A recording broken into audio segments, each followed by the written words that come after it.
दोस्तों, हमारे चैनल पर आपका स्वागत है।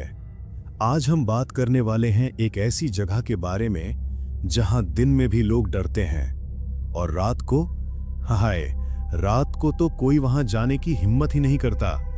ये है भानगढ़ किला, राजस्थान का वो किला जिसे भारत का सबसे भूतिया स्थान कहा जाता है। सच है या झूठ, ये तो कहानी के अंत में पता चलेगा, लेकिन एक बात पक्की है, ये कहानी सुनकर आपके रोंगटे खड़े हो जाएंगे। तैयार हो? चलो शुरू करते हैं। तो बात है आज से 3 साल पहले की। 4 दोस्तों को एक ग्रुप था, रोहन, प्रिया, विक्रम और अंजलि। ये लोग दिल्ली के कॉलेज स्टूडेंट्स थे और इनका एक शौक था एडवेंचर ट्रिप्स, भूतिया जगहों पर जाना, व्लॉग बनाना और थोड़ी मस्ती करना। एक दिन रोहन ने कहा, अरे भानगढ़ चलते हैं, भारत का सबसे भूतिया किला यार, व्लॉग बनेगा, व्यूज आएंगे और थोड़ा थ्रिल भी मिलेगा। सब उत्साहित हो गए, लेकिन अंजलि थोड़ा डर रही थी। उसने कहा, दोस्तों, मैंने सुना है भानगढ़ में रात को कोई नहीं रुकता, सरकार ने भी रोक लगा रखी है। लेकिन रोहन ने उसका मजाक उड़ाया, अरे ये सब बकवास है, भूत ऊत कुछ नहीं होता, चल बैग पैक कर। और बस ये चारा निकल पड़े भानगढ़ के लिए। भानगढ़ किला दोस्तों, ये कोई साधारण किला नहीं है। इसके बारे में एक किंवदंती है कि ये जगह शापित है। कहानी कहती है कि एक तांत्रिक ने इस किले को शाप दिया था जब उसका प्यार, एक राजकुमारी, उससे दूर हो गई थी। तांत्रिक ने अपनी जान दे दी, लेकिन जाते जाते कहा, ये किला हमेशा खंडहर रहेगा और जो भी यहाँ रात को रुकेगा वो जिंदा नहीं बचेगा। स्थानीय लोग कहते हैं कि रात को किले में अजीब अजीब आवाजें सुनाई देती हैं, चीखने की आवाज, पायल की छन छन, और कभी कभी तो एक औरत का साया दिखता है जो शायद वही राजकुमारी है। डरावना ना? तो ये 4 दोस्त दोपहर के समय भानगढ़ पहुंच गए। किला देखते ही उनका उत्साह और बढ़ गया।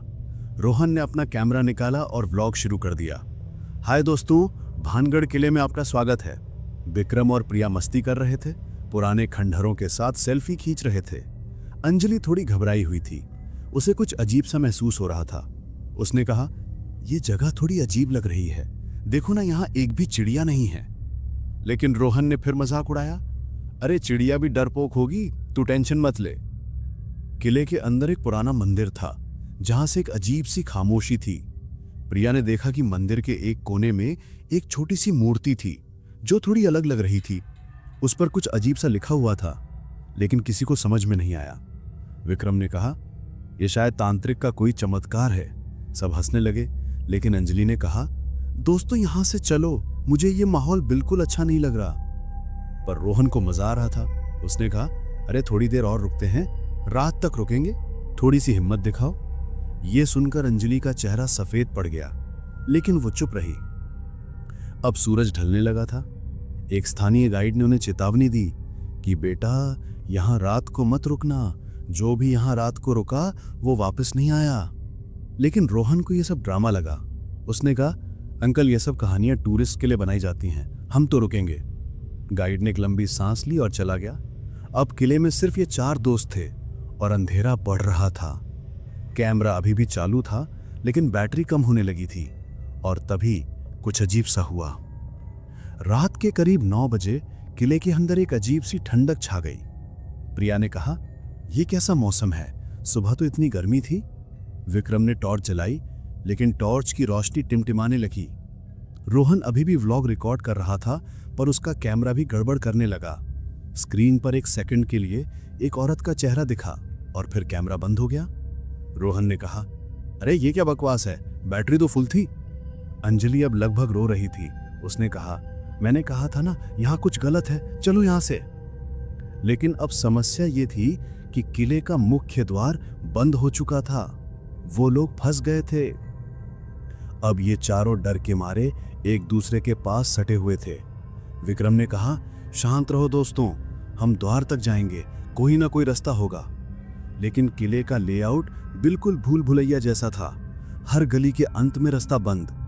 और तभी उन्हें एक आवाज सुनाई दी, पायल की छन छन, पहले दूर से, फिर थोड़ा और पास। प्रिया ने कहा, ये क्या है, कोई है यहाँ?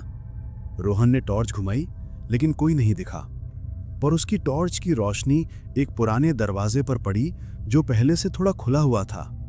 उस दरवाजे के पीछे से एक औरत के रोने की आवाज आ रही थी। अंजलि ने रोते हुए कहा, प्लीज उस दरवाजे के पास मत जाओ। लेकिन रोहन का एडवेंचर मोड अभी भी चालू था। उसने कहा, अरे ये कोई मजाक होगा, चलो देखते हैं। वो दरवाजे के पास गया और उसने धीरे से दरवाजा खोला। अंदर एक छोटा सा कमरा था और उसमें एक पुराना आईना रखा हुआ था। आईना इतना गंदा था कि उसमें कुछ भी साफ नहीं दिखता था।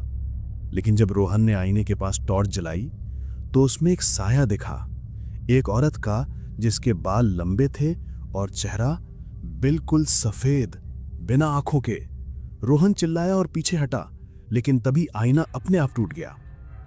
अब तो सबके दिल में खौफ था। प्रिया चिल्लाई, ये क्या था, हमें यहां से निकलना होगा।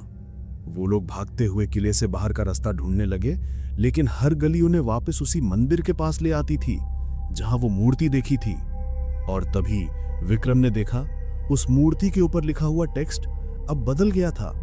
पहले जो लिखा था वो संस्कृत में था, लेकिन अब उस पर इंग्लिश में लिखा था कि तुम सब मेरी वजह से यहां हो। ये देखकर सबके हाथ पैर ठंडे पड़ गए। अब रात के 2 बज चुके थे। किले के अंदर एक अजीब सी धुंध छा गई थी और पायल की आवाज अब हर तरफ से आ रही थी। अंजलि ने कहा, यह शायद वही राजकुमारी है, हमने उसकी शांति भंग कर दी होगी। रोहन, जो पहले मजाक उड़ा रहा था, अब डर के मारे कांप रहा था। उसने कहा, दोस्तों मुझे लगता है हमें माफी मांगनी चाहिए। वो लोग मंदिर के अंदर गए और मूर्ति के सामने हाथ जोड़कर माफी मांगने लगे। लेकिन तभी मंदिर का दरवाजा अपने आप बंद हो गया और उसी वक्त उन्हें एक औरत की चीख सुनाई दी, इतनी तेज कि उनके कान बंद हो गए। अब एक साया उनकी ओर बढ़ रहा था। एक औरत सफेद साड़ी में, लंबे बाल और आंखें बिल्कुल खाली। प्रिया ने अपनी आंखें बंद कर ली। विक्रम चिल्लाए और अंजलि रो रही थी। रोहन ने अपना फोन निकाला और रिकॉर्ड करने लगा। शायद सोचा कि अगर कुछ हुआ तो सबूत तो रहेगा। लेकिन उस साये ने उनकी ओर देखा और एक शब्द बोला, क्यों? ये सुनकर सब ठिठक गए। फिर साया धीरे धीरे उनकी ओर आया और फिर अचानक गायब हो गया। सुबह जब सूरज निकला, ये चारों किले के बाहर बैठे हुए थे। उनका कैमरा टूट चुका था, फोन डेड था और सबके चेहरों पर एक अजीब सा डर था। स्थानीय लोगों ने उन्हें देखा और कहा, तुम लोग जिंदा कैसे हो? कोई भी रात को वहां नहीं बचता। रोहन ने कहा, हमने कुछ देखा पर हमें समझ नहीं आ रहा कि क्या था। तो दोस्तों, ये थी भानगढ़ किले की कहानी। सच या झूठ ये आप तय करो, लेकिन एक बात याद रखना, कभी भी ऐसी जगह पर मत जाना जहां रात को रुकना मना है, क्योंकि शायद वो साया अभी भी वहां है, इंतजार कर रहा है। अगर आपको ये कहानी पसंद आई तो लाइक करो, सब्सक्राइब करो और कमेंट में बताओ, क्या तुम भानगढ़ जाने की हिम्मत करोगे? और हाँ, अपनी कोई डरावनी कहानी शेयर करना मत भूलना। मिलते हैं अगले वीडियो में। तब तक सुरक्षित रहो और भूतों से दूर रहो।